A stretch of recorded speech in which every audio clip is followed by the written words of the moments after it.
살려주십시오! 제발 살려줘!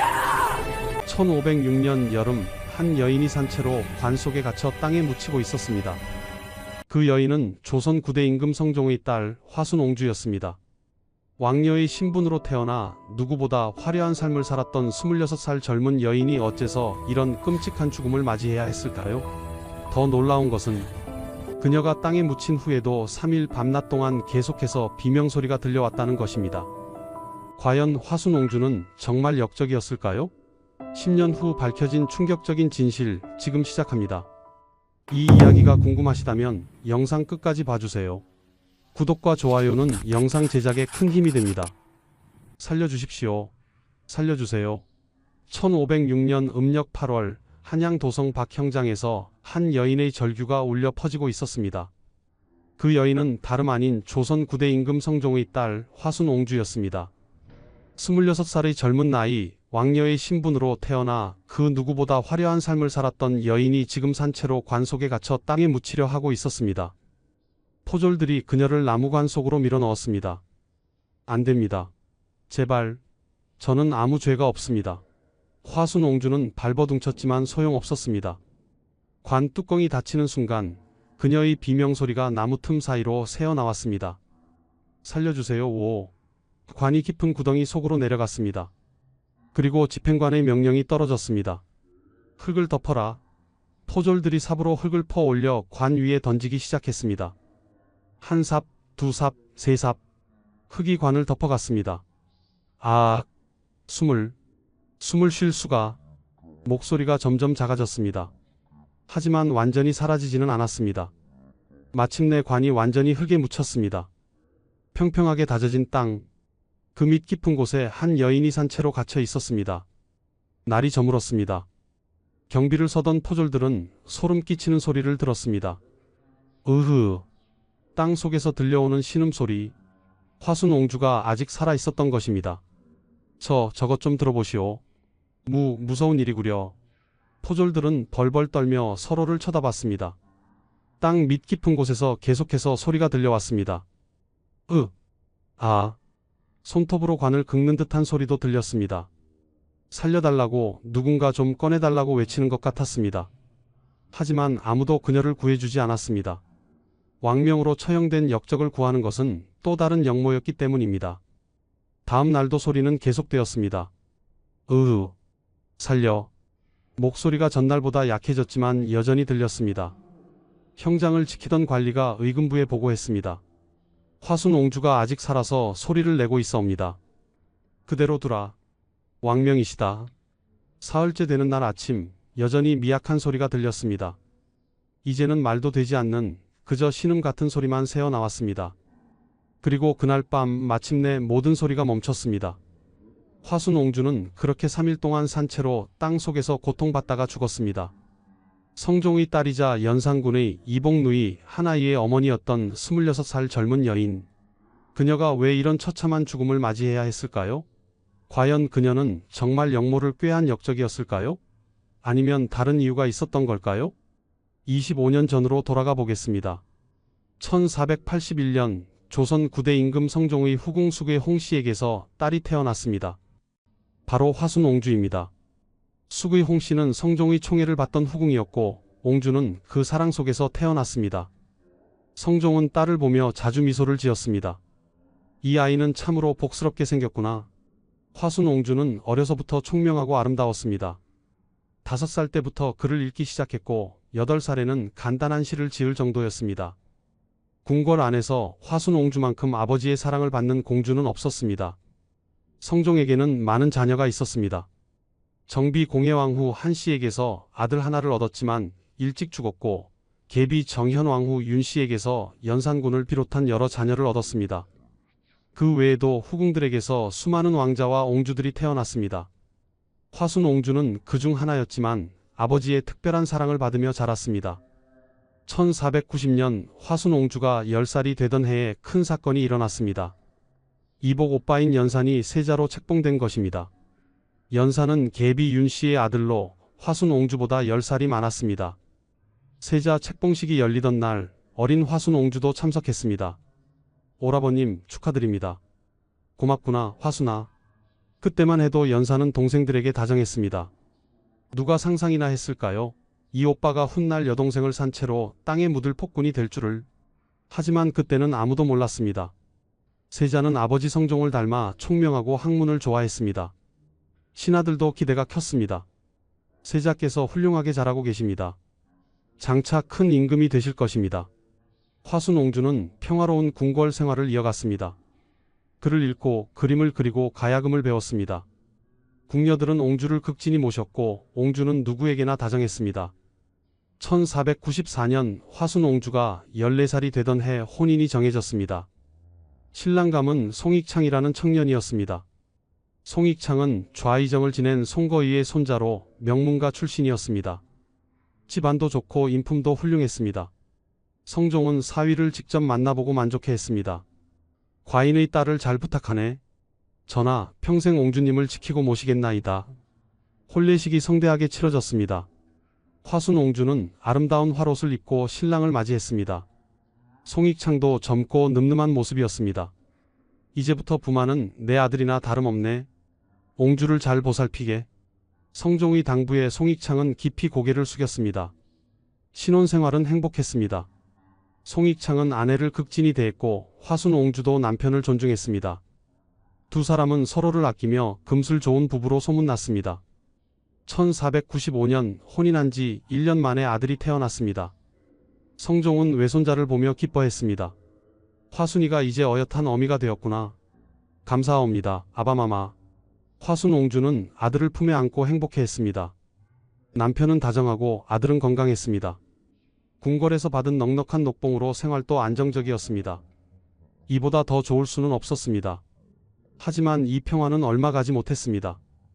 1494년 말 아버지 성종이 갑자기 병에 걸렸던 것입니다. 성종은 38의 젊은 나이였지만 과로와 병으로 쓰러졌습니다. 1494년 12월 성종이 승하했습니다. 화순 옹주는 아버지의 죽음에 오래도록 울었습니다. 아바마마, 그토록 자신을 사랑해 주셨던 아버지가 세상을 떠난 것입니다. 장례를 치르는 동안 궁궐은 슬픔에 잠겼습니다. 그리고 21살의 연산이 왕위에 올랐습니다. 조선의 10대 임금 연산군의 시대가 시작된 것입니다. 처음 몇 년은 그럭저럭 괜찮았습니다. 연산군은 학문을 좋아했고 신하들의 말도 들었습니다. 화순 옹주는 궁 밖에 살며 가끔 대궐에 문안을 드렸습니다. 오라버님, 옥체 평안하시옵니까? 그래, 화순이 너도 잘 지내고 있느냐? 오빠와 동생 사이는 여전히 나쁘지 않았습니다. 하지만 1498년 모든 것이 변하기 시작했습니다. 연산군이 충격적인 사실을 알게 된 것입니다. 자신의 생모 윤씨가 폐비가 된 후 사사되었다는 진실이었습니다. 연산군이 태어난 지 얼마 되지 않아 윤씨는 성종의 총애를 잃었습니다.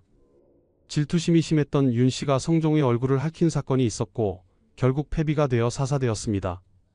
연산군은 어머니가 그저 병으로 돌아가신 줄만 알았습니다. 하지만 진실을 알게 된 후 완전히 달라졌습니다. 어머니를 죽게 만든 자들을 모두 찾아내라. 무오사화가 시작되었습니다. 1498년 음력 7월 연산군은 어머니의 폐위와 사사를 주장했던 신하들을 색출하기 시작했습니다. 김일손, 권오복, 이목, 허반 등 조선 최고의 유학자들이 의금부에 잡혀갔습니다. 내가 선왕의 폐비를 찬성했느냐? 그것은 국법에 따른 것이었습니다. 이놈이 감히. 혹독한 고문이 시작되었습니다. 곤장으로 살이 터지고 불에 지져지고 손가락이 부러졌습니다.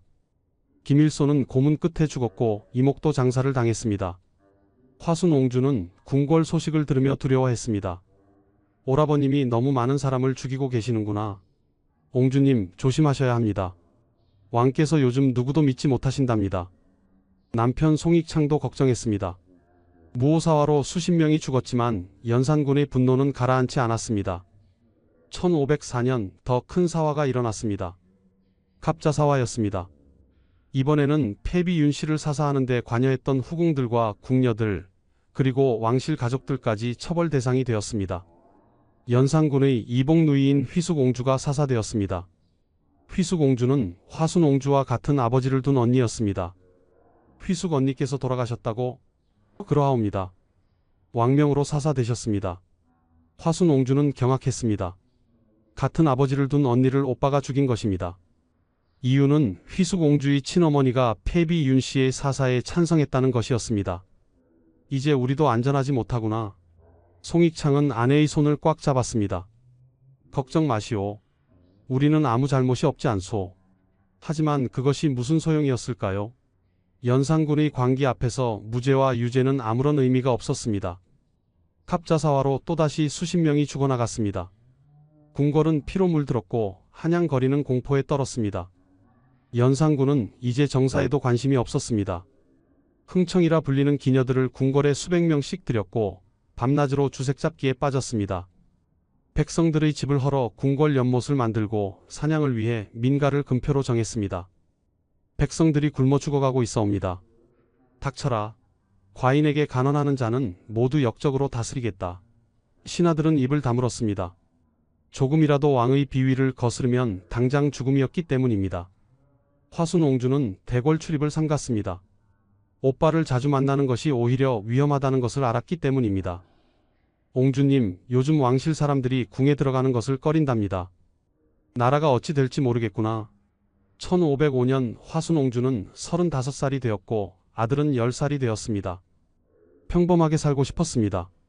그저 남편, 아들과 함께 조용히 살기만을 바랐습니다. 하지만 운명은 그녀를 내버려 두지 않았습니다. 1506년 봄, 연산군의 폭정은 극에 달했습니다. 이제는 신하들뿐 아니라 왕족들조차 두려움에 떨었습니다. 그런 가운데 조정의 개혁파 신하들이 은밀히 모이기 시작했습니다. 박원종, 성희안, 유순정 등이 중심이 되어 연산군을 폐위하려는 계획을 세웠습니다. 이것이 훗날 중종반정으로 이어지는 모의였습니다. 송익창은 이들 개혁파 신하들과 친분이 있었습니다. 박원종은 송익창의 장인 송거의와 가까운 사이였고 성희안과도 아는 사이였습니다. 송익창은 종종 이들과 만나 나라 걱정을 나눴습니다. 나라가 이래서야 되겠습니까? 백성들이 도탄에 빠졌습니다. 그러게 말이오. 하지만 우리가 무엇을 할 수 있겠소? 그저 한탄만 할 뿐이오. 이들의 모임은 그저 걱정하고 한탄하는 자리였습니다.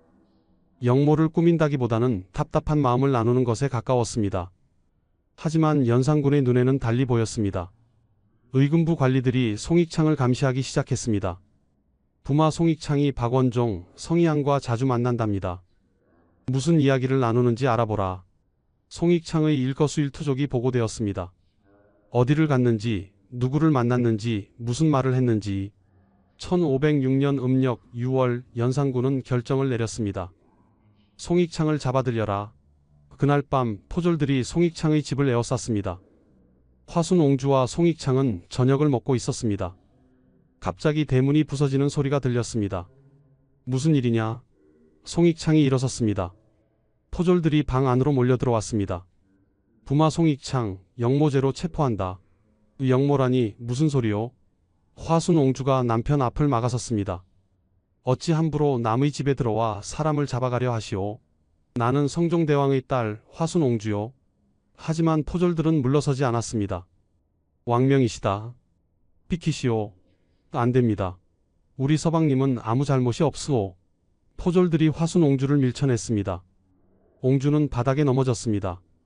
옹주님, 송익창이 달려가려 했지만 포졸들이 그를 붙잡았습니다.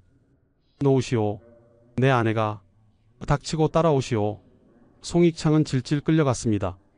화순옹주는 바닥에 주저앉아 울었습니다. 서방님, 서방님. 이 10살 아들이 울며 달려왔습니다. 어머니, 아버지가 어디로 가세요? 화순옹주는 아들을 꽉 안았습니다. 아무 말도 할 수 없었습니다. 송익창은 의금부 지하 감옥에 갇혔습니다. 차갑고 축축한 감방, 쥐들이 돌아다니고 악취가 진동했습니다. 다음 날부터 고문이 시작되었습니다. 내가 박원종, 성희안과 역모를 꾸몄다는 것을 자백하라. 아닙니다. 저는 역모를 꾸민 적이 없습니다. 신문관이 고개를 끄덕였습니다. 형리들이 송익창을 형틀에 묶었습니다. 매를 쳐라. 곤장이 등을 내리쳤습니다. 살이 터지고 피가 튀었습니다. 으악. 자백하라. 네가 박원종과 모의했다는 것을. 저는 그저 나라 걱정을. 으윽. 또다시 곤장이 내려왔습니다. 10대, 20대, 30대. 송익창의 등은 피투성이가 되었습니다. 자백하지 않는가? 저는 정말 아무것도 의식을 잃었습니다. 물을 끼얹어 깨웠습니다. 그리고 다시 고문이 시작되었습니다. 이틀째, 사흘째, 나흘째 고문은 계속되었습니다. 곤장만이 아니었습니다. 손가락 사이에 나무를 끼워 조이는 줄이, 정강이를 두들겨 부수는 압슬, 불에 달군 쇠로 지지는 낙형. 송익창은 사람의 형상을 잃어갔습니다. 온몸이 상처투성이었고 뼈가 드러난 곳도 있었습니다. 자백하지 않겠소. 하지만 그의 의지는 꺾이지 않았습니다. 영모를 꾸민 적이 없었기 때문입니다. 거짓을 자백할 수는 없었습니다. 10일째 되는 날, 신문관이 다른 카드를 꺼내 들었습니다. 내 아내 화순옹주도 공범이라는 밀고가 들어왔다. 뭐라고? 네가 자백하지 않으면 옹주도 잡아들일 것이다. 송익창의 얼굴이 창백해졌습니다. 아닙니다. 아내는 아무것도 모릅니다. 그렇다면 자백하라. 네가 자백하면 옹주는 살려주겠다. 거짓말이었습니다. 하지만 송익창은 그것을 알 수 없었습니다. 아내를 구하고 싶었습니다. 아들을 지키고 싶었습니다. 자백하겠습니다. 뭐라고?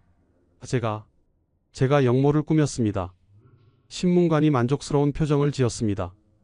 누구와 함께 꾸몄느냐? 박원종, 성희안, 그들과 함께 거짓 자백이었습니다.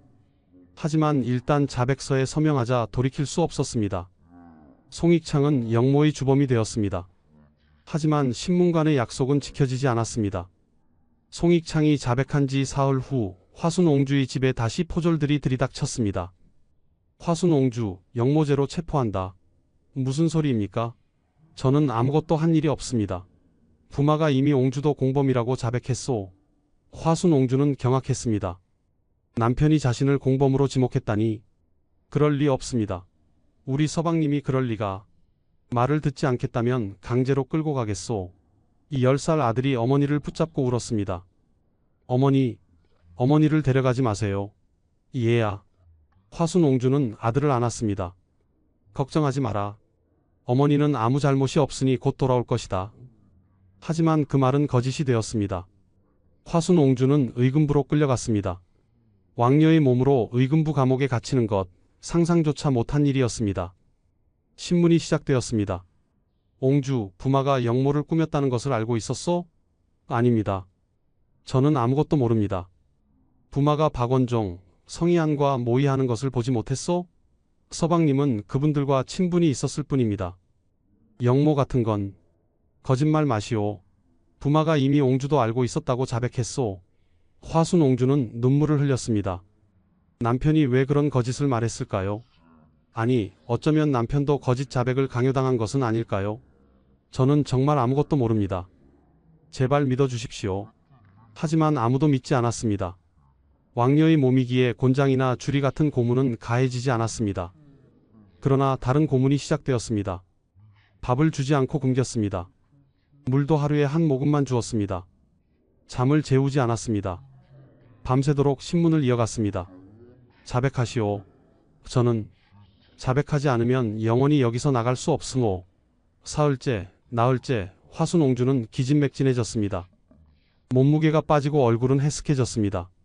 한때 궁궐에서 가장 아름답다던 얼굴은 이제 찾아볼 수 없었습니다. 7일째 되던 날 송익창의 능지처참 소식이 들려왔습니다. 옹주, 부마가 오늘 처형되었소. 뭐라고요? 영모의 주범으로 능지처참 당했소. 화순옹주는 그 자리에서 쓰러졌습니다. 남편이 죽었습니다. 그것도 가장 잔혹한 능지처참으로. 서방님. 정신을 잃었다가 깨어난 화순옹주에게 다시 신문이 시작되었습니다. 이제 옹주 차례요. 옹주도 영모의 공범이니 사형을 면할 수 없으모. 저는 정말 아무 잘못이. 왕께서 이미 결정하셨소. 음력 8월 초 화순옹주에게 사형 판결이 내려졌습니다. 그런데 놀라운 일이 있었습니다. 보통 왕족이 사사될 때는 사약을 내립니다. 그것이 왕실의 예우입니다. 하지만 화순옹주에게는 사약이 아닌 다른 형벌이 내려졌습니다. 생매장하라. 연산군의 명령이었습니다. 신하들도 경악했습니다. 전하, 생매장은 너무 잔혹한 형벌이옵니다. 옹주는 전하의 누이시옵니다. 차라리 사약을. 닥쳐라. 영모를 꾸민 역적에게 무슨 예우를 갖추란 말이냐. 당장 생매장하라. 생매장. 산채로 관에 넣어 땅에 묻는 것. 조선 왕조 역사상 왕족에게 내려진 가장 잔혹한 형벌이었습니다. 1506년 음력 8월 운명의 날이 밝았습니다. 화순 옹주는 의금부 감옥에서 끌려 나왔습니다. 10여일 동안 감옥에 갇혀 있던 그녀는 비틀거리며 걸었습니다. 한양 도성 박 형장까지 끌려가는 동안 그녀는 하늘을 보았습니다. 맑고 푸른 하늘이었습니다. 오늘 같은 날에 26해 동안 살아온 인생이 주마등처럼 스쳐갔습니다. 아버지 성종의 따뜻한 미소, 남편 송익창과의 행복했던 신혼 시절, 아들을 처음 안았던 날. 내 아들, 우리 아들, 이제 10살밖에 안 된 아들을 남겨두고 떠나야 한다는 것이 가장 가슴 아팠습니다. 형장에 도착했습니다. 이미 깊은 구덩이가 파여 있었고 그 옆에 나무관이 놓여 있었습니다. 화순 옹주는 그 관을 보는 순간 온몸이 얼어붙었습니다. 저 안에 산채로 들어가야 한다는 것을 살려주십시오. 제발. 포졸들이 그녀를 관 쪽으로 끌고 갔습니다. 저는 정말 아무 죄가 없습니다. 제발 믿어주십시오. 하지만 아무도 듣지 않았습니다. 집행관이 냉정하게 말했습니다. 왕명이시다. 관 속에 들어가시오. 안 됩니다. 저는 들어갈 수 없습니다. 포졸들이 그녀를 억지로 관 속에 밀어 넣으려 했습니다. 화순 옹주는 필사적으로 저항했습니다. 싫습니다. 제발. 저는 살고 싶습니다. 하지만 여러 명의 장정들을 이길 수는 없었습니다. 그녀는 관 속으로 밀려 들어갔습니다.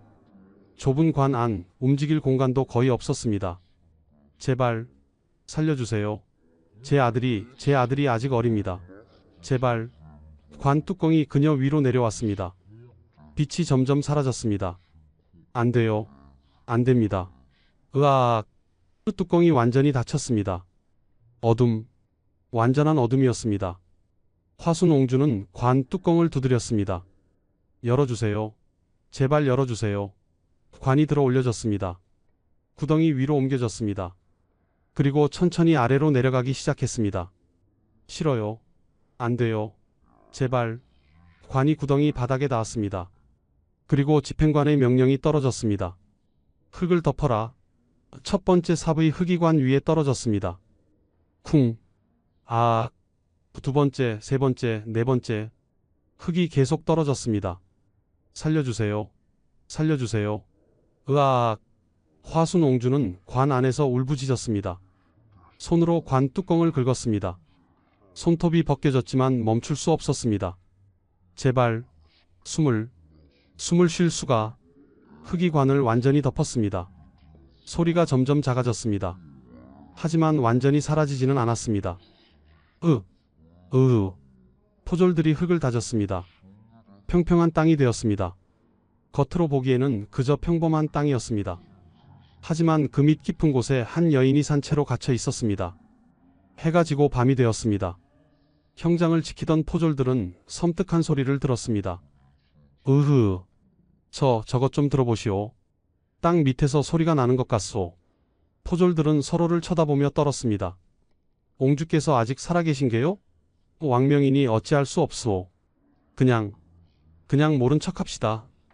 그들은 불을 피우고 멀찍이 떨어져 앉았습니다. 하지만 여전히 소리는 들렸습니다. 관 속에서 화순 옹주는 숨을 쉬려 했었습니다.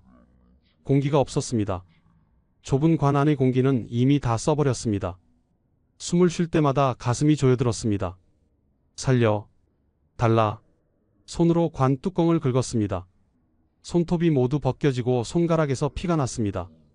하지만 관은 열리지 않았습니다. 그 위에 수많은 흙이 쌓여 있었으니까요. 다음 날 아침이 밝았습니다. 여전히 땅 밑에서 소리가 들렸습니다. 목소리가 전날보다 약했지만 아직 살아 있었습니다. 형장을 관리하던 관리가 의금부에 보고했습니다. 화순 옹주가 아직 살아서 소리를 내고 있어옵니다. 그대로 두라. 왕명이시다. 둘째 날도 소리는 계속되었습니다. 이제는 말도 되지 않는 신음만 새어 나왔습니다. 화순 옹주는 이미 정신이 거의 없었습니다. 굶주림, 갈증, 질식. 모든 고통이 한꺼번에 몰려왔습니다. 하지만 죽음은 쉽게 오지 않았습니다. 셋째 날 아침 소리가 더욱 약해졌습니다. 미약한 신음만 간신히 들렸습니다. 그리고 그날 밤 마침내 모든 소리가 멈췄습니다. 화순옹주는 그렇게 3일 동안 산채로 땅 속에서 고통받다가 죽었습니다. 26살 성종의 딸 하나이의 어머니, 조선 왕조 500년 역사에서 왕족이 생매장당한 유일한 사례였습니다. 10년이 흘렀습니다. 1516년 중종 11년의 일입니다. 화순옹주가 죽은 지 10년이 지난 시점이었습니다. 그 사이 많은 일이 있었습니다. 화순옹주가 죽은 지 불과 한 달 뒤인 1506년 9월 중종 반정이 일어났습니다.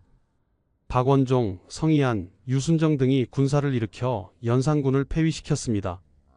연산군은 강화도에 유배되어 2달 만에 쓸쓸히 죽었습니다. 그토록 많은 사람을 죽이고 누이까지 산채로 묻었던 폭군의 최후였습니다. 성종의 둘째 아들인 진성대군이 왕위에 올라 중종이 되었습니다. 새 임금은 연산군 시대의 억울한 죽음들을 조사하기 시작했습니다. 1516년 중종은 아버지 성종의 자녀들에 대한 기록을 정리하다가 화순옹주의 사건을 다시 살펴보게 되었습니다. 화순옹주의 사건을 자세히 조사하라. 승지가 명을 받들어 옛 기록들을 뒤졌습니다. 송익창의 신문 기록, 화순옹주의 국문 기록, 당시 증인들의 진술, 모든 것을 다시 살펴본 결과 충격적인 사실이 드러났습니다. 전하, 송익창의 영모는 거짓 자백이었던 것으로 보입니다. 무슨 말이냐? 중종이 놀라 물었습니다. 고문을 이기지 못해 허위로 자백한 것입니다. 실제로 영모를 꾸민 증거는 전혀 없었습니다. 박원종, 성희안과의 만남도 그저 친분 관계였을 뿐이었습니다. 그렇다면 화순옹주는 더더욱 무고합니다. 옹주는 남편의 일도 전혀 알지 못했습니다. 완전히 결백하옵니다. 중종은 경악했습니다. 이복누이인 화순옹주가 완전히 무고하게 죽었다는 것을, 그것도 가장 잔혹한 방법으로, 어찌 이런 일이. 중종은 오래도록 침묵했습니다. 그리고 명을 내렸습니다. 화순옹주의 명예를 회복하라. 그리고 제대로 장사를 지내고 제사를 지낼 수 있도록 하라. 성은이 망극하옵니다. 화순옹주의 아들은 그때 21살이 되어 있었습니다. 어머니가 역적으로 처형된 후 10년 동안 숨죽이며 살아왔습니다. 왕족의 후손이었지만 역적의 아들이라는 낙인 때문에 벼슬도 할 수 없었고 사람들의 손가락질을 받으며 살았습니다. 어머니의 명예가 회복되었다고? 그는 믿을 수 없었습니다. 10년을 기다린 순간이었습니다. 화순옹주의 유해를 옮겨 장사를 지냈습니다. 경기도 양주의 한산에 묘를 만들었습니다. 그런데 묘를 파는 과정에서 가슴 아픈 사실이 더 드러났습니다. 관 안쪽 곳곳에 손톱으로 긁은 자국이 선명했습니다. 나무가 파이고 찢어진 흔적들, 화순옹주가 살아남으려고 얼마나 필사적으로 발버둥쳤는지 그 흔적이 그대로 남아 있었던 것입니다. 손톱이 모두 벗겨지고 손가락 뼈가 부러진 채였습니다. 어머니께서 얼마나 고통스러우셨을까? 아들은 관 앞에서 무릎을 꿇었습니다. 눈물이 멈추지 않았습니다. 10년이나 걸렸습니다. 10년이나 걸려서야 어머니의 억울함이 풀렸습니다. 죄송합니다, 어머니. 새로운 묘에 어머니를 모셨습니다. 이번에는 제대로 된 장사였습니다. 비석도 세우고 상석도 놓았습니다. 비석에는 이렇게 새겼습니다. 성종대왕의 딸 화순옹주지묘, 역적이 아니라 성종의 딸로 기록된 것입니다. 아들은 해마다 어머니 묘에 찾아가 제사를 지냈습니다. 그리고 어머니에게 말했습니다. 어머니, 이제 편히 쉬소서. 억울함이 모두 풀렸습니다. 하지만 정말 억울함이 풀린 것일까요? 명예는 회복되었지만 이미 겪은 고통은 되돌릴 수 없었습니다. 3일 동안 땅 속에서 겪었던 그 지옥 같은 고통, 그것은 영원히 사라지지 않는 비극으로 남았습니다. 역사를 돌아보면 권력은 영원하지 않다는 것을 알 수 있습니다. 연산군은 그토록 많은 사람을 죽이고 누이까지 생매장했지만 결국 폐위되어 비참하게 죽었습니다. 반면 억울하게 죽은 사람들은 시간이 지나 명예를 되찾았습니다. 하지만 그것이 무슨 소용일까요? 이미 겪은 고통을 없던 일로 할 수는 없습니다. 화순옹주는 과연 정말 무죄였을까요? 남편 송익창은 정말 영모와 전혀 무관했을까요? 어쩌면 그들은 박원종 일파의 계획을 어렴풋이 알고 있었는지도 모릅니다. 중종 반정은 실제로 한 달 뒤에 일어났으니까요. 하지만 설령 그랬다 하더라도 산채로 땅에 묻는 생매장이 정당한 형벌일 수는 없었습니다. 더구나 화순옹주는 왕녀의 신분이었습니다. 조선 왕조 500년 역사에서 왕족이 생매장당한 사례는 화순옹주가 유일합니다. 그만큼 비정상적이고 잔혹한 형벌이었습니다. 연산군은 왜 누이에게 그런 끔찍한 형벌을 내렸을까요? 사약으로 죽이면 될 일을 왜 굳이 생매장이라는 방법을 택했을까요? 어쩌면 연산군은 모든 것에 대한 분노를 누이에게 쏟아부은 것인지도 모릅니다. 어머니를 죽인 사람들, 자신을 배신한 신하들, 자신을 두려워하는 백성들, 그 모든 분노가 화순옹주에게 향했던 것은 아닐까요? 역사는 승자의 기록입니다. 중종반정 이후의 기록들은 모두 연산군을 폭군으로 화순옹주를 무고한 희생자로 기록했습니다. 그것이 진실일 수도 있고 아닐 수도 있습니다. 하지만 분명한 것은 한 여인이 26의 나이에 끔찍하게 죽었다는 사실입니다. 그리고 그 죽음의 고통은 상상을 초월했다는 것입니다. 지금까지 화순옹주의 이야기였습니다. 이 이야기가 여러분께 권력의 무서움과 역사의 아픔을 느끼는 작은 계기가 되길 바랍니다. 구독과 좋아요 부탁드립니다. 다음에 또 만나요. 토하고 설사하고 다리에 쥐가 나더니 그대로 차갑게 식었습니다. 1821년 여름 아침에 멀쩡하던 사람이 저녁에 죽어나갔습니다. 하루에 100명, 200명씩 쓰러져 갔습니다. 이것은 병입니까? 아니면 귀신의 장난입니까? 의원도, 약도, 왕도 막을 수 없었던 죽음의 물결. 지금부터 조선 왕조실록이 기록한 1821년 괴질의 참상을 들려드리겠습니다. 이 이야기가 궁금하시다면 영상 끝까지 시청해 주시기 바랍니다. 구독과 좋아요는 이런 역사를 알리는 데 큰 힘이 됩니다. 1821년 8월 5일 저녁 한양 남부 어느 골목에서 처음 곡소리가 터져 나왔습니다. 아이고 영감, 아이고.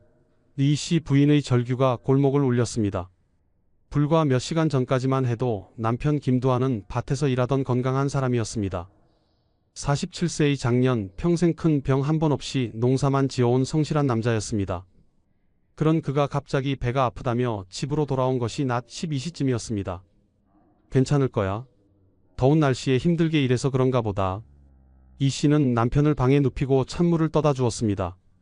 그런데 오후 1시부터 상황이 급변했습니다. 김두한이 갑자기 토하기 시작한 것입니다. 한 번, 두 번이 아니었습니다. 먹은 것을 다 토해낸 뒤에도 멈추지 않았습니다. 물만 마셔도 바로 토했습니다. 그리고 동시에 설사가 시작되었습니다.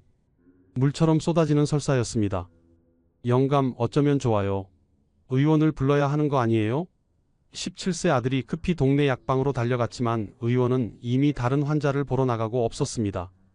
아니, 정확히 말하면 의원의 약방 앞에는 이미 수십 명의 사람들이 몰려 있었습니다. 모두 같은 증상을 호소하는 환자들이었습니다. 오후 3시 김두한의 다리에 쥐가 나기 시작했습니다.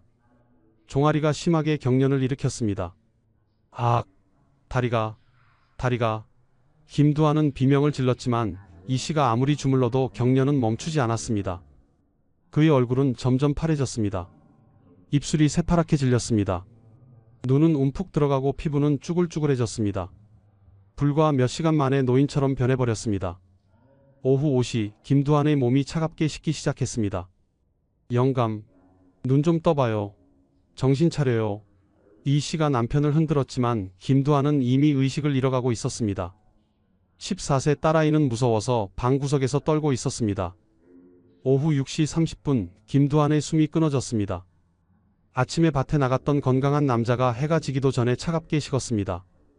이 씨는 남편의 시체를 끌어안고 통곡했습니다. 그런데 이상한 일이었습니다.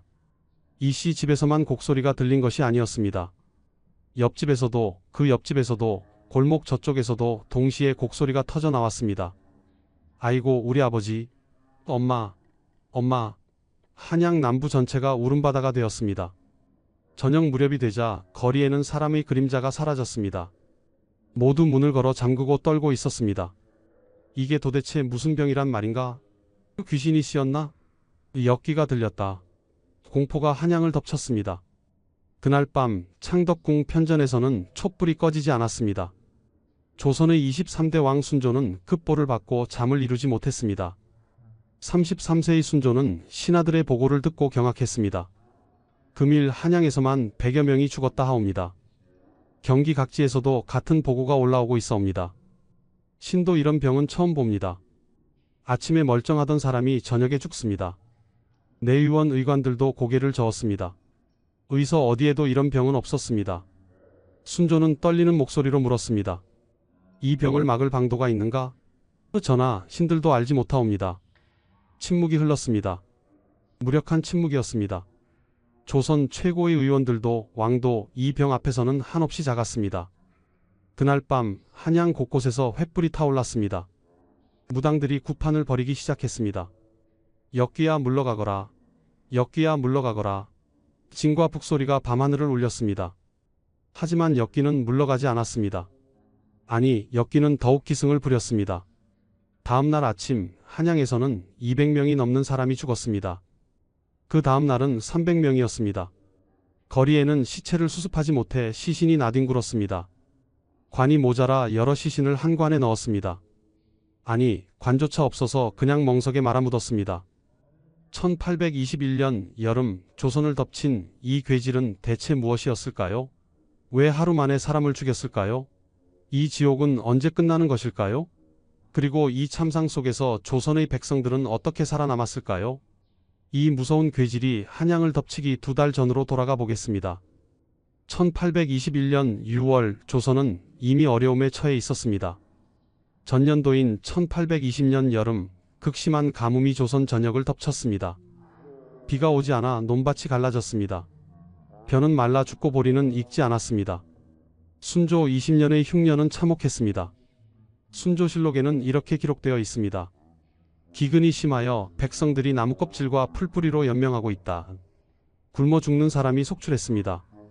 조정에서는 진율청을 열어 백성들에게 곡식을 나누어 주었지만 턱없이 부족했습니다. 1821년 봄이 되어도 상황은 나아지지 않았습니다. 저장해 둔 곡식은 바닥이 났고 새 곡식이 나오려면 아직 몇 달을 더 기다려야 했습니다. 백성들의 얼굴에는 생기가 없었습니다. 영양 상태가 최악이었습니다. 이런 상황에서 김두한 가족도 예외는 아니었습니다. 김두한은 한양 남부 근처에서 작은 밭을 경작하는 평범한 농부였습니다. 양반은 아니었지만 그렇다고 천민도 아니었습니다. 성실하게 일하면 먹고 살 수 있는 정도였습니다. 하지만 작년 흉년으로 수확이 절반도 안 되었습니다. 빚을 내서 겨울을 넘겼습니다. 봄에는 풀뿌리를 캐서 죽을 써 먹었습니다. 배는 고팠지만 가족은 화목했습니다. 아내 이씨는 42세로 김두한보다 5살 어렸습니다. 아들 김성주는 17세로 과거 공부를 하고 있었습니다. 비록 가난했지만 총명한 아들이었습니다. 딸 김순이는 14세로 이제 곧 혼담이 오갈 나이였습니다. 올해만 잘 넘기면 좋은 날이 올 거야. 성준이는 과거에 급제하고 순이는 좋은데 시집가고, 김두한은 아내에게 이렇게 말하곤 했습니다. 이씨도 고개를 끄덕이며 웃었습니다. 그럼요. 우리 영감이 그렇게 성실하게 일하는데 하늘이 알아주실 거예요. 하지만 그들은 몰랐습니다. 2달 후 이 가족에게 어떤 비극이 닥칠지. 1821년 6월 중순 이상한 소문이 돌기 시작했습니다. 서해 바닷가 쪽에서 이상한 병이 돈다는 소문이었습니다. 인천 부평에서 사람들이 때로 죽어나간다더라. 아침에 멀쩡하던 사람이 저녁에 죽는다더라. 토하고 설사하다가 그냥 죽는다던데. 하지만 한양 사람들은 대수롭지 않게 여겼습니다. 지방에서나 일어나는 일이라고 생각했습니다. 실제로 조선 왕조실록을 보면 1821년 6월부터 경기도 해안 지역에서 괴질 보고가 올라오기 시작합니다. 인천 부평에서 수십 명이 급사하였다. 강화도에서도 같은 증상으로 사람들이 죽어간다. 조정에서는 관찰사에게 지시를 내렸습니다. 백성들을 잘 구려하고 약을 나누어 주라. 하지만 이것은 평범한 역병이 아니었습니다. 이 병은 이전에 조선이 겪어보지 못한 새로운 병이었습니다. 훗날 사람들은 이 병을 호열자라고 불렀습니다. 한자로 호랑이처럼 사납게 창자를 찢는다는 뜻이었습니다. 오늘날 우리가 콜레라라고 부르는 그 병이었습니다.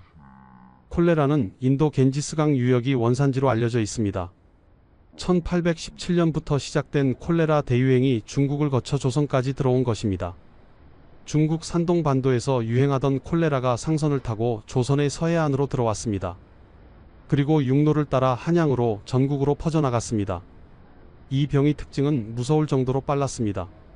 감염되면 6시간에서 길어야 하루 안에 증상이 나타났습니다. 심한 구토와 설사로 몸속의 수분이 빠져나갔습니다. 탈수가 진행되면서 혈액이 끈적해지고 혈압이 떨어졌습니다. 근육에 경련이 일어나고 체온이 떨어졌습니다. 치료하지 않으면 하루 만에 사망했습니다. 당시 조선의 의원들은 이 병을 이해할 수 없었습니다. 정약제는 한양에서 약방을 운영하는 55세의 경험 많은 의원이었습니다. 그는 평생 수많은 환자를 봤지만 이런 병은 처음이었습니다. 6월 말 정약제의 약방에 한 환자가 찾아왔습니다. 인천에서 올라온 상인이었습니다. 선생님, 배가 너무 아픕니다. 토할 것 같습니다. 정약제가 맥을 짚어보려는 순간 환자가 갑자기 토하기 시작했습니다. 물처럼 쏟아지는 구토였습니다. 이게 무슨... 정약제는 당황했습니다. 환자는 곧 설사도 시작했습니다. 정약제는 급히 약을 처방했지만 소용없었습니다. 그날 저녁 환자는 죽었습니다. 정약제는 밤새 의서를 뒤졌습니다. 동의보감을 펼쳤습니다. 향약집 성방도 찾아봤습니다. 하지만 어디에도 이런 병에 대한 기록은 없었습니다. 이건 보통 여름병이 아니야. 뭔가 큰일이 벌어질 것 같은데. 정약제는 불길한 예감이 들었습니다. 하지만 그의 예감은 틀리지 않았습니다. 7월이 되자 한양에서도 환자가 나타나기 시작했습니다. 1821년 7월 중순 한양은 여전히 평화로워 보였습니다. 여름 더위가 기승을 부렸지만 사람들은 일상을 살아갔습니다. 김두한은 새벽 4시에 일어났습니다. 밭에 나가 김을 매야 했습니다. 비록 작년 흉년으로 어려웠지만 올해는 수확이 좋기를 바라며 열심히 일했습니다. 영감, 아침 드세요. 이 씨가 준비한 보리밥과 된장국이 전부였지만 김두한은 감사히 먹었습니다. 성준아, 오늘도 글 공부 열심히 해라. 우리 집안의 희망은 너다.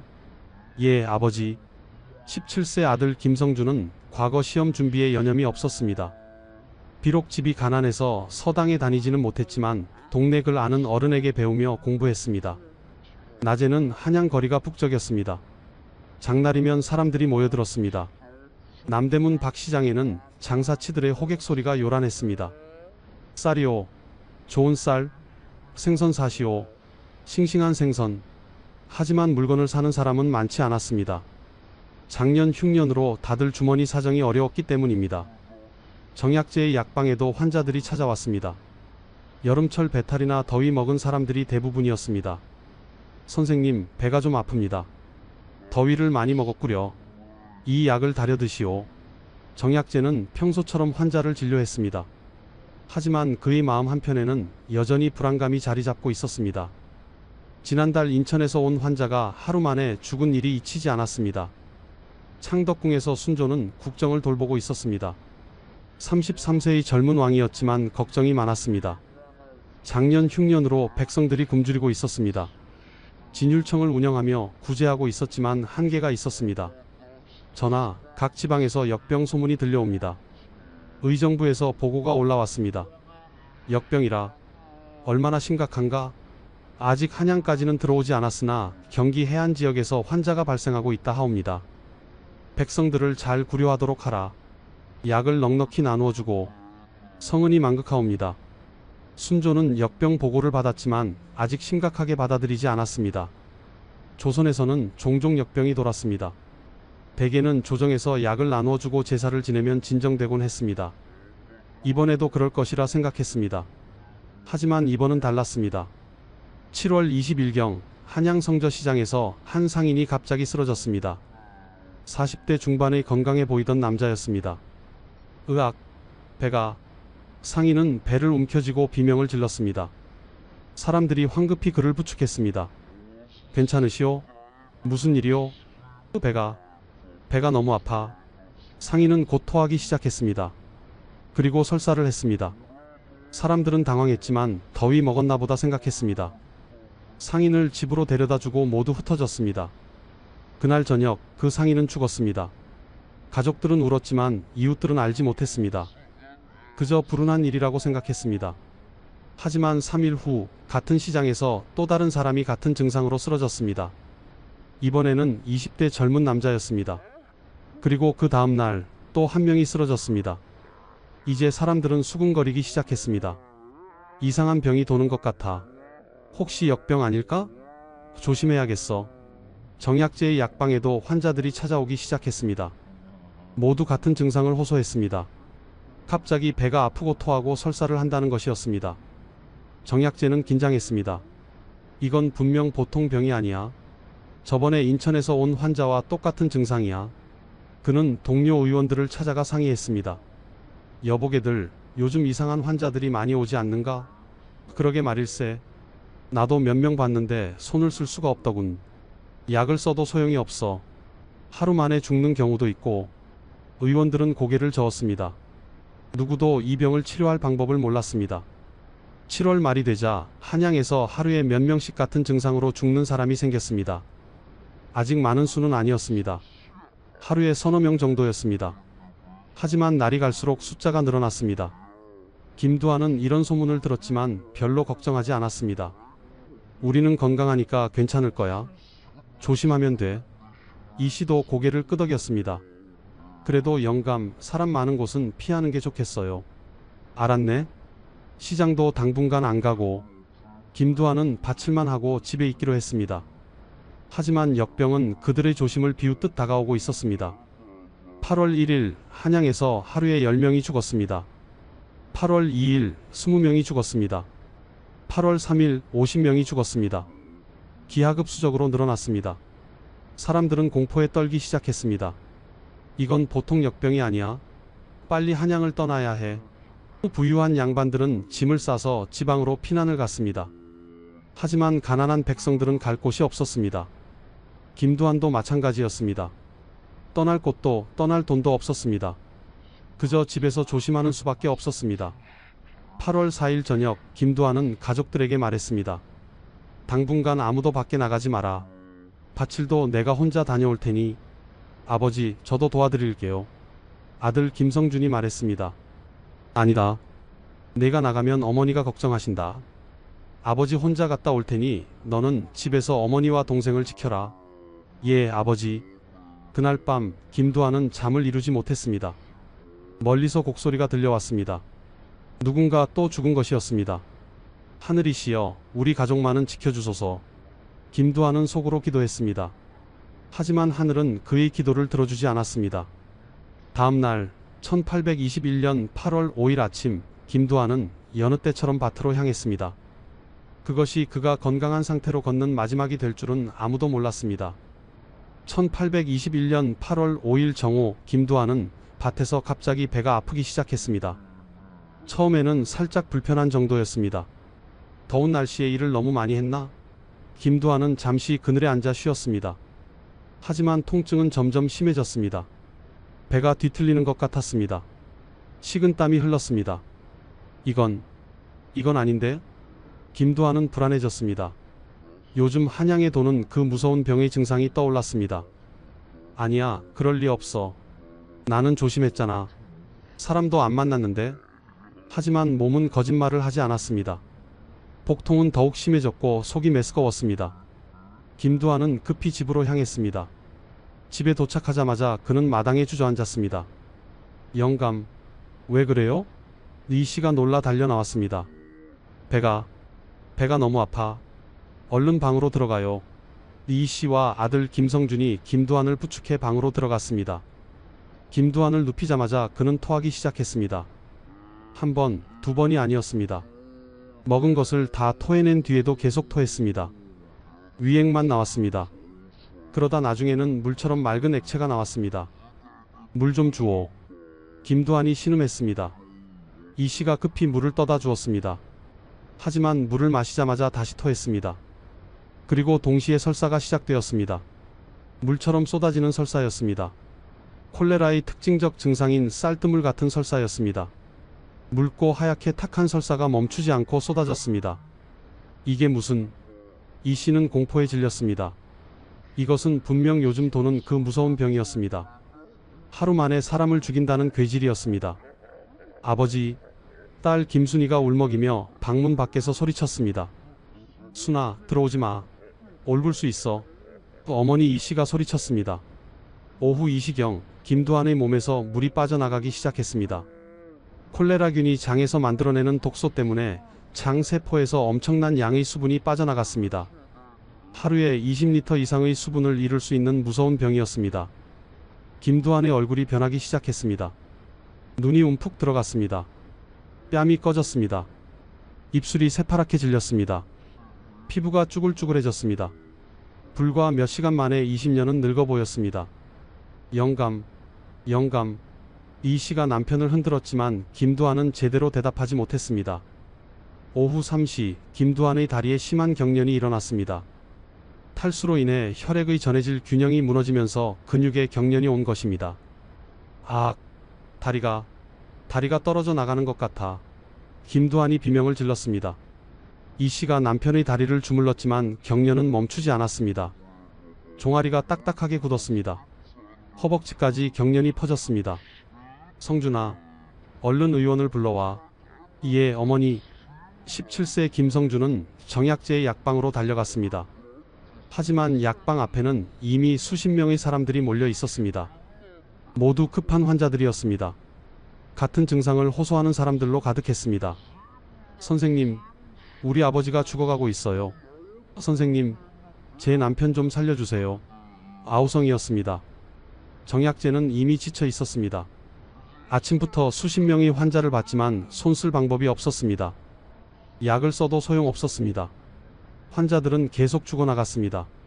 미안한 애들, 내가 할 수 있는 게 없네. 이 병은 내 능력 밖이야. 정약제는 고개를 떨구었습니다. 55년을 살면서 처음으로 의원으로서의 무력감을 느꼈습니다.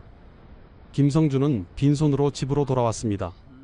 어머니, 의원 선생님이 오실 수가 없대요. 환자가 너무 많아서. 그럼 어떡해? 이 씨는 주저앉았습니다. 오후 5시 김두한의 몸이 차갑게 식기 시작했습니다. 탈수로 인해 혈압이 급격히 떨어졌습니다. 혈액순환이 제대로 되지 않아 손발부터 차가워졌습니다. 체온이 떨어졌습니다. 영감, 눈 좀 떠봐요. 정신 차려요. 이 씨가 남편을 흔들었습니다. 하지만 김두한은 이미 의식이 흐릿했습니다. 눈은 떠져 있었지만 초점이 없었습니다. 입술은 새파랗고 얼굴은 잿빛이었습니다. 숨은 가늘게 쉬고 있었습니다. 아버지. 아들 김성준은 아버지의 손을 잡고 울었습니다. 차갑고 축축한 손이었습니다. 살아있는 사람의 손이 아니었습니다. 오후 6시 30분 김두한의 숨이 끊어졌습니다. 아침에 밭에 나갔던 건강한 47세 남자가 해가 지기도 전에 차갑게 식었습니다. 이 씨는 남편의 시체를 끌어안고 통곡했습니다. 아이고 영감, 나를 두고 어디로 가시오. 아이고. 김성준도 울었습니다. 김순이도 울었습니다. 온 집안이 곡소리로 가득 찼습니다. 그런데 이상한 일이었습니다. 김두한 집에서만 곡소리가 나는 것이 아니었습니다. 옆집에서도 곡소리가 들렸습니다. 그 옆집에서도 들렸습니다. 골목 저편에서도 저 멀리서도 곡소리가 동시다발적으로 터져 나왔습니다. 한양 남부 전체가 울음바다가 되었습니다. 그날 하루 8월 5일 하루에만 한양에서 100명이 넘는 사람이 죽었습니다. 북부에서 40명, 남부에서 35명, 동부에서 20명, 서부에서 15명, 중부에서 10명이었습니다. 그리고 이것은 시작에 불과했습니다. 다음 날인 8월 6일에는 200명이 죽었습니다. 8월 7일에는 300명이 죽었습니다. 한양 거리에는 시체가 널렸습니다. 시체를 수습할 사람이 부족했습니다. 관이 동났습니다. 상여가 부족했습니다. 장례를 치를 겨를이 없었습니다. 어떤 집은 가족 전체가 몰살당했습니다.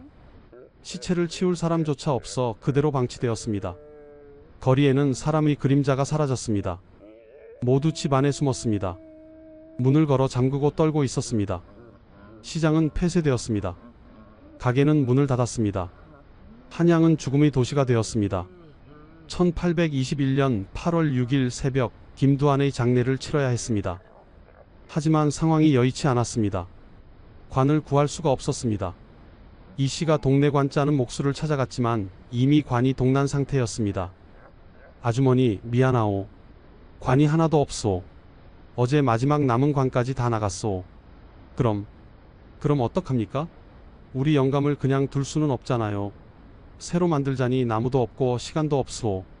차라리 멍석에 말아서 묻는 게. 이 씨는 주저앉아 울었습니다. 평생 성실하게 살아온 남편을 제대로 된 관에도 모시지 못한다는 것이 너무 비참했습니다. 결국 이웃집과 관 하나를 공동으로 구매했습니다. 한 관에 2시신을 넣는 것이었습니다. 비용을 나누기 위해서였습니다. 하지만 이마저도 쉽지 않았습니다. 관값이 평소의 5배로 뛰어올랐기 때문입니다. 이 씨는 집에 있던 곡식을 팔고 밥까지 저당 잡혀야 했습니다. 장례식에는 아무도 오지 않았습니다. 친척들도 이웃들도 모두 두려워서 나오지 않았습니다. 전염된다던데? 가까이 가면 안 돼. 시체에서 엽기가 올마온다더라. 사람들은 문을 걸어 잠그고 숨었습니다. 결국 이 씨와 2 자녀만이 김두한을 성박 공동묘지에 묻었습니다. 급하게 판 얕은 구덩이였습니다. 제대로 된 묘도 아니었습니다. 제사상도 차리지 못했습니다. 곡식이 없었기 때문입니다. 이 씨는 빈 무덤 앞에서 통곡했습니다. 영감 미안하오. 제대로 보내드리지도 못해서. 하지만 슬퍼할 시간도 없었습니다.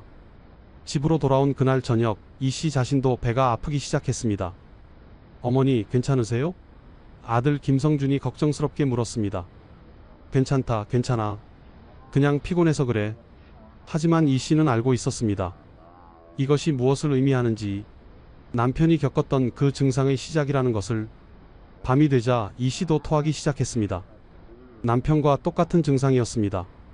구토, 설사, 경련. 김성준과 김순이는 공포에 질렸습니다. 어머니, 어머니. 하지만 이 씨는 손을 저었습니다. 가까이 오지 마라. 얼굴 수 있어. 어머니는 자식들을 걱정했습니다. 자신은 이미 죽을 것을 알았습니다. 하지만 자식들만은 살아야 했습니다. 성준아, 순아, 예 어머니. 너희들은 이 집을 떠나라. 시골 외가 가서 어머니를 두고는 못 가요. 김성준이 울먹였습니다. 어머니, 저희가 간호할게요. 김순이도 울었습니다. 안 돼. 너희까지 죽으면 안 돼. 이 씨는 마지막 힘을 다해 자식들을 설득하려 했습니다. 하지만 김성준은 고개를 저었습니다. 어머니, 저는 안 갑니다. 아버지도 떠나보냈는데 어머니까지 혼자 두고 갈 수 없어요. 형아. 김순이가 오빠를 바라봤습니다. 김성준은 14세 동생을 돌아봤습니다. 순아, 너라도 가거라. 외가로 가서 살아라. 형아 혼자 어떻게 해요? 나는 남자니까 괜찮아. 넌 어린 여자이잖아. 가거라. 결국 김순이는 울며 집을 떠났습니다. 먼 길을 걸어서 시골 외가로 향했습니다. 다행히 김순이는 감염되지 않았습니다. 그리고 훗날 살아남았습니다. 하지만 김성준은 어머니 곁을 지켰습니다. 17세 소녀는 홀로 어머니를 간호했습니다. 물을 떠다 주고 토사물을 치우고 식은땀을 닦아주었습니다. 하지만 어머니의 상태는 악화될 뿐이었습니다. 8월 8일 새벽 이 씨도 숨을 거뒀습니다. 남편이 죽은 지 사흘 만이었습니다. 김성준은 어머니의 시체 앞에 무릎을 꿇었습니다. 하지만 울음도 나오지 않았습니다. 이미 눈물이 다 말라버렸습니다. 그는 멍하니 앉아 있었습니다. 아버지, 어머니, 왜 이런 일이. 17세 소년에게는 너무 가혹한 현실이었습니다. 일주일 전만 해도 평범한 가족이었습니다. 가난했지만 행복했습니다. 아버지는 밭일을 하고 어머니는 집안일을 하고 자신은 공부를 했습니다. 그런데 지금은 모든 것이 무너졌습니다. 부모님은 모두 죽고 동생은 떠나고 자신만 남았습니다. 집은 빚더미가 되었습니다. 밭은 저당 잡혔습니다. 김성준은 혼자서 어머니를 묻어야 했습니다. 관도 없이 멍석에 말아 아버지 옆에 묻었습니다. 도와주는 사람은 아무도 없었습니다. 모두 두려워서 멀리했습니다. 장례를 마치고 돌아온 김성준은 텅 빈 집에 혼자 앉아 있었습니다. 배는 고팠지만 먹을 것이 없었습니다. 돈도 없었습니다. 앞날이 막막했습니다. 그때 문을 두드리는 소리가 들렸습니다. 김성준은 놀라 문을 열었습니다. 밖에는 정약재 의원이 서 있었습니다. 내가 김두한의 아들이냐? 예, 그렇습니다. 부모님이 모두 돌아가셨다고 들었다. 예. 김성준은 고개를 숙였습니다. 정약재는 한숨을 쉬었습니다.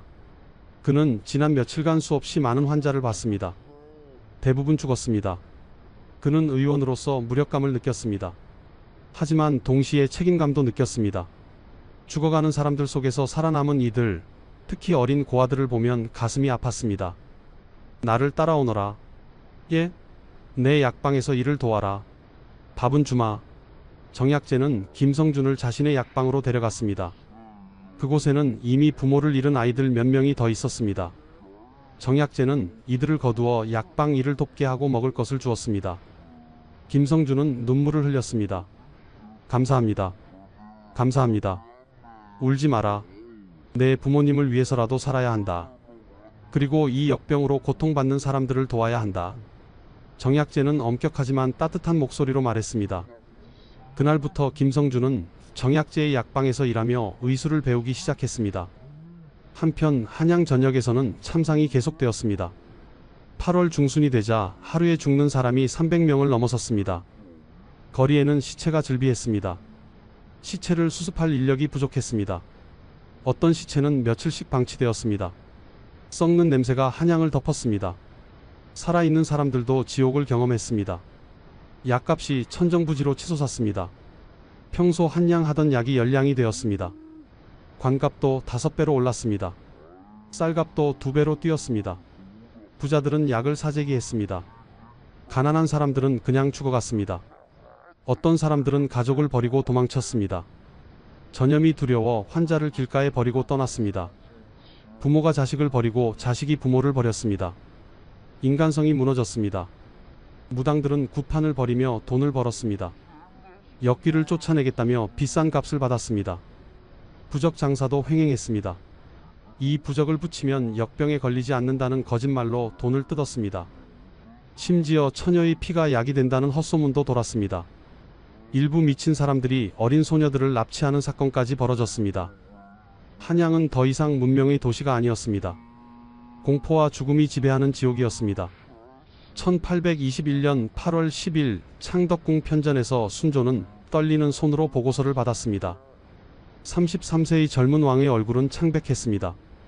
전하, 어제 하루에만 한양에서 380명이 죽었사옵니다. 의정부 대신의 목소리도 떨렸습니다. 380명. 순조는 보고서를 내려놓았습니다. 손이 떨렸습니다. 일주일 전만 해도 하루 100명이었습니다. 그런데 지금은 400명에 육박했습니다. 계속 늘어나고 있었습니다. 전국은 어떠한가? 경기, 충청, 전라, 경상도 전역에서 같은 보고가 올라오고 있사옵니다. 어떤 마을은 절반 이상이 죽었다 하옵니다. 순조는 눈을 감았습니다. 백성들의 신음소리가 들리는 것 같았습니다. 그는 왕이었습니다. 백성의 아버지였습니다. 하지만 지금 그는 아무것도 할 수 없었습니다. 구려청은 제대로 운영되고 있는가? 순조가 물었습니다. 조정에서는 이미 한양 오부의 임시진료소인 구려청을 설치했습니다. 내의원 의관들과 민간 의원들을 동원했습니다. 궁궐 창고를 열어 약재를 나누어 주었습니다. 하지만 턱없이 부족했습니다. 전하, 의원의 수가 절대 부족하옵니다. 한 의원이 하루에 100명이 넘는 환자를 보고 있사옵니다. 약재는 이미 바닥이 났사옵니다. 새로 구하려 해도 약재상들이 값을 10배로 올렸사옵니다. 순조는 주먹을 쥐었습니다. 분노가 치밀었습니다. 백성이 죽어가는데 값을 올린다니. 당장 잡아들여라. 전하, 그들도 죽음이 두려워 약재를 내놓지 않으려 하옵니다. 강제로 빼앗으면 앞으로 아예 약재 공급이 끊길 수 있사옵니다. 순조는 할 말을 잃었습니다. 왕의 권력도 죽음의 공포 앞에서는 무력했습니다. 진율청은 쌀을 나누어 주고 있으나 이 또한 부족하옵니다. 게다가 백성들이 구려청에 모여들면서 오히려 전염이 더 빠르게 퍼지고 있다는 보고도 있사옵니다. 순조는 깊은 한숨을 쉬었습니다. 모든 것이 악순환이었습니다. 도우려 하면 할수록 상황은 악화되었습니다. 과인이 덕이 없어 하늘이 재앙을 내린 것이구나. 순조의 목소리가 떨렸습니다. 유교 정치 이념에서 왕은 하늘의 아들이었습니다. 나라의 재앙이 닥치면 그것은 왕의 부덕함 때문이라고 여겼습니다. 순조는 자신을 책망했습니다. 전하, 그런 말씀을 하지 마옵소서. 이는 하늘의 재앙이옵니다. 아니다. 과인이 백성을 제대로 돌보지 못한 탓이다. 작년 흉년을 제대로 수습하지 못했고 백성들이 굶주리게 만들었다. 순조는 일어났습니다. 과인은 오늘부터 수라를 들지 않겠다. 백성들이 죽어가는데 어찌 편히 먹고 잘 수 있겠는가. 전하, 옥체를 상하시면 안 되옵니다. 신하들이 만류했지만 순조는 단호했습니다. 백성이 죽는데 왕만 배부를 수는 없다. 3일간 근신하며 하늘에 기도하겠다. 순조는 정말로 3일간 수라를 들지 않았습니다. 밤낮으로 기도했습니다. 하늘이시여, 백성들의 목숨을 거두어 가지 마옵소서. 차라리 과인을 벌하옵소서. 하지만 하늘은 대답하지 않았습니다. 역병은 계속되었습니다. 한편 한양 거리에서는 백성들의 절규가 이어졌습니다. 구려청 앞에는 사람들이 몰려들었습니다. 선생님, 우리 아들 좀 살려주세요. 이 약 좀 주세요. 약 좀. 제발요. 제발. 하지만 의원들도 지쳐 있었습니다. 며칠간 잠도 제대로 못 자고 환자를 봤습니다. 그럼에도 환자는 계속 죽어갔습니다. 약도 바닥났습니다. 어떤 의원은 환자의 손을 잡고 함께 울었습니다. 미안하오. 정말 미안하오. 내가 할 수 있는 게 없소. 구려청에는 약 대신 물과 소금만 있었습니다. 의원들은 경험적으로 물을 계속 먹이는 것이 조금이나마 도움이 된다는 것을 알아냈습니다. 하지만 근본적인 치료는 아니었습니다. 물을 계속 먹이시오. 따뜻하게 하시고. 이것이 의원들이 할 수 있는 전부였습니다. 어떤 환자는 살아났지만 대부분은 죽었습니다. 구려청 마당에는 시체가 쌓였습니다. 하루에도 수십 구의 시체가 나왔습니다. 수습할 사람이 부족해 밤까지 방치되기도 했습니다. 백성들 사이에서는 원망의 목소리도 나왔습니다. 임금이 뭘 했나? 우리가 죽어가는데? 이 양반들은 지방으로 도망가고 우리만 죽으라는 거냐? 이게 나라냐? 하지만 대부분의 백성들은 그저 살아남기 위해 발버둥 쳤습니다. 집 안에 숨어서 문을 잠그고 밖에 나가지 않았습니다. 먹을 것이 떨어져도 시장에 가지 못했습니다. 시장이 폐쇄되었기 때문입니다. 어떤 가족은 집 안에서 굶어 죽었습니다. 역병에 걸려 죽은 것이 아니라 굶어 죽었습니다. 밖으로 나가 음식을 구할 수 없었기 때문입니다. 한양 성 밖 공동묘지는 시체로 가득 찼습니다. 묘를 쓸 공간이 없어 시체를 겹쳐서 묻었습니다.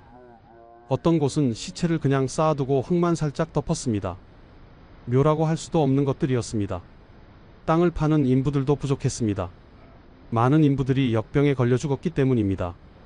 시체를 나르는 상역군들도 모자랐습니다. 일당을 10배로 올려도 하려는 사람이 없었습니다. 전염이 두려웠기 때문입니다. 결국 죄수들을 동원했습니다. 형을 감면해주는 조건으로 시체 수습을 시켰습니다. 하지만 죄수들도 죽어갔습니다. 8월 중순이 되자 경기도 전역으로 역병이 퍼졌습니다. 수원, 광주, 양주, 파주, 개성까지 모두 역병에 휩싸였습니다. 어떤 마을은 주민의 절반 이상이 죽었습니다. 마을 전체가 폐촌이 된 곳도 있었습니다. 충청도, 전라도, 경상도에서도 같은 보고가 올라왔습니다. 조선 전역이 역병의 공포에 떨었습니다. 순조는 매일 보고를 받으며 괴로워했습니다. 전국에서 하루에 1000명 이상이 죽는다는 추산이 나왔습니다. 정확한 집계조차 불가능했습니다. 지방 관청들도 제대로 기능하지 못했습니다. 관리들도 죽거나 도망갔기 때문입니다. 순조는 여러 차례 교서를 내렸습니다. 백성들을 구제하라. 약과 곡식을 나누어 주라. 세금을 면제해 주라. 하지만 말뿐이었습니다. 실제로 백성들에게 도달하는 구제는 극히 적었습니다. 지방 수령들도 어찌할 바를 몰랐습니다. 순조는 밤마다 잠을 이루지 못했습니다. 꿈에서 죽어가는 백성들이 나타났습니다. 임금님, 살려주세요. 왜 우리를 버리십니까? 순조는 악몽에 시달렸습니다. 낮에는 무력한 왕이었고 밤에는 죄책감에 시달리는 한 사람이었습니다. 1821년 8월 20일 한양의 상황은 최악이었습니다. 하루에 죽는 사람이 400명을 넘어섰습니다. 그러나 이런 지옥 속에서도 희망의 불씨는 꺼지지 않았습니다. 정약제는 55세의 의원으로 한양 남부에서 약방을 운영하고 있었습니다. 평생을 의원으로 살아온 그는 수많은 환자를 봤습니다. 하지만 이번 역병은 달랐습니다. 지금까지 경험한 어떤 병보다 무섭고 빨랐습니다. 8월 초부터 그의 약방에는 환자들이 쇄도했습니다. 하루에 100명이 넘는 환자를 봤습니다. 하지만 대부분 죽었습니다. 처음에는 약을 써봤습니다. 이열치열로 따뜻한 약을 썼습니다. 소용없었습니다. 차가운 약을 써봤습니다. 역시 소용없었습니다. 침을 놓아봤습니다. 효과가 없었습니다. 정약제는 절망했습니다. 나는 의원인가 아니면 죽음의 목격자인가. 동료 의원들은 하나둘 약방 문을 닫고 도망갔습니다. 정 선생, 자네도 빨리 떠나게. 이러다가 우리까지 죽네? 나는 의원이야. 의원이 환자를 버리고 도망갈 수는 없어. 하지만 치료도 못하잖아. 쓸데없이 목숨만 버리는 거야. 그래도 누군가는 남아야 해. 정약제는 끝까지 약방을 지켰습니다. 전염의 위험에도 불구하고 환자들을 계속 받았습니다. 밤낮 없이 일했습니다. 하루에 16시간 이상 환자를 봤습니다. 밥 먹을 시간도 없었습니다. 잠도 서너 시간밖에 못 잤습니다. 그러던 어느 날 정약제는 작은 발견을 했습니다. 환자들을 보다 보니 일정한 패턴이 있었습니다. 물을 많이 마신 환자가 조금 더 오래 버텼습니다. 반대로 물을 마시지 못한 환자는 빨리 죽었습니다. 그렇구나. 물이 중요한 거야. 정약제는 깨달았습니다. 이 병은 몸속의 물을 빼앗아가는 병이었습니다. 그렇다면 계속 물을 보충해주면 살릴 수 있을지도 몰랐습니다. 그는 환자들에게 계속 물을 먹이기 시작했습니다. 토해도 다시 먹였습니다. 설사를 해도 계속 먹였습니다. 그리고 따뜻하게 해주었습니다. 환자의 체온이 떨어지지 않도록 이불로 덮어주었습니다. 또한 소금물이 조금 도움이 되는 것 같았습니다. 그는 물에 소금을 조금 타서 먹였습니다. 오늘날 우리가 아는 경구수액 요법의 원시적 형태였습니다. 물론 완치시킬 수는 없었습니다. 하지만 일부 환자들은 살아났습니다. 10명 중 한두 명 정도였습니다. 하지만 그것만으로도 희망이었습니다. 선생님, 우리 아버지가 눈을 떴어요. 물을 달라고 하세요. 환자가 살아나면 가족들은 울며 감사했습니다. 그럴 때 정약제는 보람을 느꼈습니다. 아직 할 수 있는 게 있구나. 그는 다른 의원들에게도 자신의 방법을 알렸습니다. 물을 계속 먹이시오. 포기하지 마시오. 하지만 여전히 많은 환자들이 죽었습니다. 살리는 것보다 죽는 것이 훨씬 많았습니다. 정약제는 매일 밤 죽은 환자들을 생각하며 괴로워했습니다. 그러던 8월 10일경 김성준을 만났습니다. 부모를 모두 잃고 혼자 남은 17세 소년이었습니다. 정약제는 김성준을 자신의 약방으로 데려왔습니다. 여기서 나를 도와라. 밥은 주마. 감사합니다, 선생님. 김성준은 열심히 일했습니다. 약을 다리고 환자를 돌보고 약방을 청소했습니다. 그는 또한 의술을 배우기 시작했습니다. 선생님, 이 약초는 무엇입니까? 감초라고 한다. 여러 약의 독을 풀어주는 역할을 하지. 정약제는 김성준에게 의술을 가르쳤습니다. 일하면서 배우게 했습니다. 김성준은 총명했습니다. 한 번 가르치면 바로 이해했습니다. 정약제는 이 소년에게서 미래를 보았습니다. 내 부모님은 돌아가셨지만 너는 살아야 한다. 그리고 다른 사람들을 살려야 한다. 예, 선생님. 저도 의원이 되고 싶습니다. 그래, 열심히 배워라. 정약제의 약방에는 김성준 외에도 몇 명의 고아들이 더 있었습니다. 모두 역병으로 부모를 잃은 아이들이었습니다. 정약제는 이들을 거두어 먹이고 재웠습니다. 자신도 넉넉하지 않았지만 나누었습니다. 선생님, 왜 저희를 도와주시는 겁니까? 한 아이가 물었습니다. 나는 의원이다. 의원은 사람을 살리는 사람이야. 몸의 병만 고치는 게 아니라 마음도 돌봐야 해. 정약제의 답이었습니다. 8월 말이 되자 정약제 자신도 한계에 달했습니다. 한 달 가까이 거의 잠을 못 자고 일했습니다. 하루에 2끼도 제대로 못 먹었습니다. 몸무게가 10근 가까이 빠졌습니다. 손이 떨렸습니다. 눈앞이 흐려졌습니다. 그리고 어느 날 그도 배가 아프기 시작했습니다. 이런, 나도 걸렸구나. 정약제는 각오했습니다. 이렇게 많은 환자를 봤으니 전염되는 것은 당연했습니다. 오히려 지금까지 버틴 것이 신기할 정도였습니다. 선생님, 김성준이 놀라 달려왔습니다. 괜찮다, 괜찮아. 내가 환자들에게 한 것처럼 나도 해보자. 정약제는 자신의 치료법을 자신에게 적용했습니다. 물을 계속 마셨습니다. 따뜻하게 했습니다. 소금물을 마셨습니다. 김성준과 다른 아이들이 밤새 간호했습니다. 선생님, 물 드세요. 선생님, 이불 덮으세요. 정약제는 사흘간 생사의 기로를 헤맸습니다. 심하게 토하고 설사했습니다. 다리에 경련이 왔습니다. 체온이 떨어졌습니다. 하지만 그는 버텼습니다. 물을 계속 마셨습니다. 의지로 버텼습니다. 나는 아직 죽을 수 없어. 이 아이들을 돌봐야 해. 나흘째 되는 날, 정약제의 상태가 조금 나아졌습니다. 토하는 것이 줄어들었습니다. 설사도 멈췄습니다. 의식이 또렷해졌습니다. 선생님이 살아나셨어요. 김성준이 울며 기뻐했습니다. 정약제는 기적적으로 살아났습니다. 55세의 나이에 역병을 이겨낸 것입니다. 그는 일주일간 쉬었다가 다시 약방 문을 열었습니다. 아직 죽어가는 사람들이 있다. 내가 할 일이 남았다. 정약제는 다시 환자를 보기 시작했습니다. 이번에는 자신이 직접 경험한 치료법을 더욱 확신을 가지고 적용했습니다. 그리고 9월 중순 드디어 변화가 일어났습니다. 1821년 9월 15일경 한양의 신규 환자 수가 눈에 띄게 줄기 시작했습니다. 8월 말까지만 해도 하루에 400명 이상이 죽었는데 9월 중순에는 200명으로 줄었습니다. 9월 말에는 100명 이하로 떨어졌습니다. 역병이 끝나가는 건가? 사람들은 조심스럽게 희망을 품었습니다. 실제로 역병은 진정되고 있었습니다. 콜레라는 더운 날씨에 활발하지만 날씨가 추워지면 약해집니다. 9월 들어 가을 날씨가 시작되면서 콜레라균의 활동이 둔화된 것입니다. 또한 이미 감염될 사람은 대부분 감염되었고 살아남은 사람들은 면역을 얻었습니다. 역병은 자연스럽게 소멸되어 갔습니다. 10월이 되자 한양에서 신규 환자가 거의 나오지 않았습니다. 지방에서도 같은 보고가 올라왔습니다. 전하, 역병이 진정되었사옵니다. 순조는 보고를 받고 안도했습니다. 하지만 동시에 깊은 슬픔을 느꼈습니다. 역병은 끝났지만 그 대가는 참혹했습니다. 정확한 통계는 없었지만 추산으로 전국에서 최소 수십만 명이 죽었습니다. 한양에서만 10,000명 이상이 죽은 것으로 추정되었습니다. 당시 한양 인구가 약 20만 명이었으니 20명 중 1명이 죽은 셈이었습니다. 경기도 일부 지역은 인구의 3분의 1이 죽었습니다.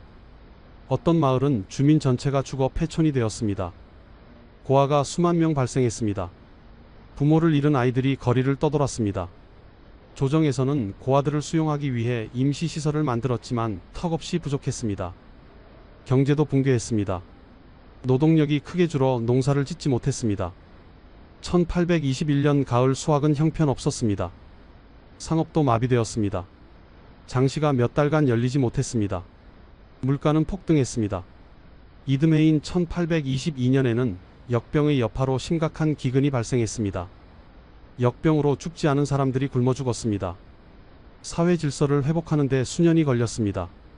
순조는 역병이 끝난 후 여러 조치를 취했습니다. 우선 죽은 자들을 위한 대규모 제사를 지냈습니다. 한양 동대문 밖에 제단을 만들고 역병으로 죽은 모든 영혼을 위로했습니다. 과인의 부덕함으로 이런 재앙이 일어났습니다. 돌아가신 백성들의 영혼이 편안하시기를 빕니다. 순조는 눈물을 흘리며 제사를 주관했습니다. 또한 전국적으로 세금을 감면했습니다. 3년간 전세와 공납을 절반으로 줄였습니다. 역병 피해가 심한 지역은 전액 면제했습니다. 고아 구제 정책도 시행했습니다. 관에서 고아들을 거두어 먹이고 입혔습니다. 일부 고아들은 양자로 보내졌습니다. 의료 체계도 조금 강화했습니다. 각 지방에 의원을 더 배치했습니다. 약제 비축도 늘렸습니다. 하지만 이것들은 모두 사후 조치였습니다. 이미 수십만 명이 죽은 후였습니다. 근본적인 해결책은 아니었습니다. 조선의 의료 수준으로는 콜레라를 막을 방법이 없었습니다. 항생제도 없었고 수액요법도 제대로 알지 못했고 병의 원인인 세균의 존재조차 몰랐습니다. 다만 경험적으로 깨끗한 물이 중요하다는 것, 환자를 격리해야 한다는 것 정도를 배웠을 뿐이었습니다. 그리고 19세기 내내 조선은 여러 차례 역병을 겪어야 했습니다. 1859년에도 콜레라가 대유행했습니다. 1886년에도 유행했습니다. 1895년에도 유행했습니다. 매번 수만 명이 죽었습니다. 한편 정약제는 역병이 끝난 후에도 계속 약방을 운영했습니다. 그는 자신의 경험을 바탕으로 역병 치료에 관한 글을 남겼습니다. 괴질이 돌면 물을 계속 먹여야 한다. 토해도 다시 먹여야 한다. 따뜻하게 해야 한다. 소금물이 도움이 된다. 간단한 내용이었지만 당시로서는 귀중한 지식이었습니다. 후대 의원들이 이 기록을 참고했습니다. 정약제는 또한 역병 고아들을 계속 돌봤습니다. 김성준을 비롯한 여러 아이들을 제자로 삼아 의술을 가르쳤습니다. 너희들은 이 역병을 겪었다. 많은 사람들이 죽는 것을 봤다. 그 아픔을 기억하고 다른 사람들을 돌보는 의원이 되어라. 정약제의 가르침이었습니다. 김성준은 열심히 공부했습니다. 스승의 가르침을 모두 흡수했습니다. 그리고 10년 후인 1831년 김성준은 정식 의원이 되었습니다. 27세의 젊은 의원이었습니다. 그는 스승 정약제의 약방 옆에 자신의 약방을 열었습니다. 가난한 사람들을 주로 치료했습니다. 약값을 받지 못하는 경우도 많았지만 개의치 않았습니다. 저도 한때 고아였습니다. 스승님께서 저를 살려주셨습니다. 이제 제가 다른 사람들을 살릴 차례입니다. 김성준의 말이었습니다. 1830년 정약제는 64세의 나이로 평화롭게 별세했습니다. 역병 이후 9년을 더 살았습니다. 그는 마지막까지 환자를 돌보다가 조용히 눈을 감았습니다. 동네 사람들이 모두 모여 장례를 치렀습니다. 정 선생님은 우리의 은인이십니다. 역병 때 우리를 버리지 않으셨습니다. 평생 가난한 사람들을 돌보셨습니다. 사람들은 울며 그를 애도했습니다. 정약제의 묘는 한양 근처 야산에 만들어졌습니다. 소박한 묘였지만 많은 사람들이 찾아와 절을 했습니다. 김성준은 스승의 묘 앞에서 맹세했습니다. 스승님, 제가 스승님의 뜻을 이어가겠습니다. 평생 사람을 살리는 의원으로 살겠습니다. 그리고 그는 그 맹세를 지켰습니다. 김성준은 50년 넘게 의원으로 일하며 수많은 사람을 치료했습니다. 1859년 콜레라가 다시 유행했을 때 그는 스승에게 배운 치료법으로 많은 환자를 살렸습니다. 그의 명성은 널리 퍼졌습니다. 김성준의 동생 김순희는 역병 때 시골 외가로 피신해 살아남았습니다. 그녀는 18세에 괜찮은 집안으로 출가했습니다. 남편은 가난한 선비였지만 착한 사람이었습니다. 김순희는 세 아들을 낳아 잘 키웠습니다.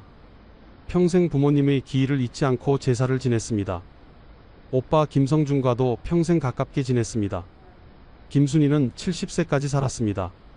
손자, 손녀들에게 1821년 여름 이야기를 들려주곤 했습니다. 할머니가 어렸을 때 무서운 역병이 돌았단다. 할머니의 아버지, 어머니가 모두 돌아가셨지. 하지만 정 선생님이라는 훌륭한 의원분이 너희 큰할아버지를 살려주셨어. 그래서 큰할아버지도 의원이 되셨단다. 아이들은 할머니의 이야기를 들으며 눈물을 흘렸습니다. 그리고 큰할아버지를 더욱 존경하게 되었습니다. 1821년의 역병은 조선 역사에 깊은 상처를 남겼습니다.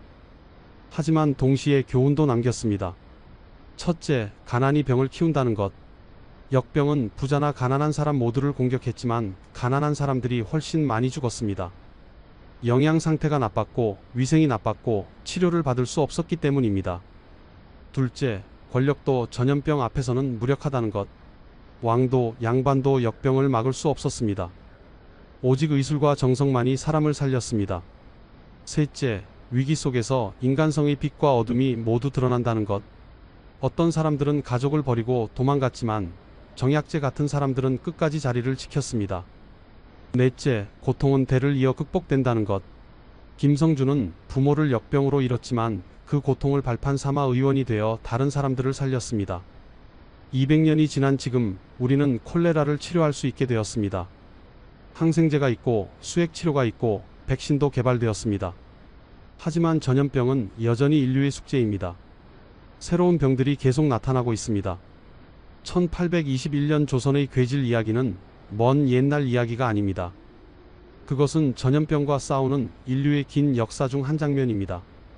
그 속에서 무력하게 죽어간 사람들, 끝까지 싸운 의원들, 고통 속에서도 희망을 잃지 않은 사람들의 이야기입니다. 정약제와 김성준 같은 사람들이 있었기에 조선은 그 참혹한 역병을 견뎌낼 수 있었습니다. 그들의 헌신과 희생을 우리는 기억해야 합니다. 지금까지 1821년 여름 조선을 휩쓴 괴질의 이야기였습니다. 아침에 멀쩡하던 사람이 저녁에 죽어간 무서운 역병이었지만 그 속에서도 인간의 존엄과 희망을 지킨 사람들이 있었습니다. 역사는 그들을 기억합니다. 이 이야기가 여러분께 작은 깨달음이 되길 바랍니다. 구독과 좋아요 부탁드리며 다음에도 의미 있는 역사 이야기로 찾아뵙겠습니다. 감사합니다.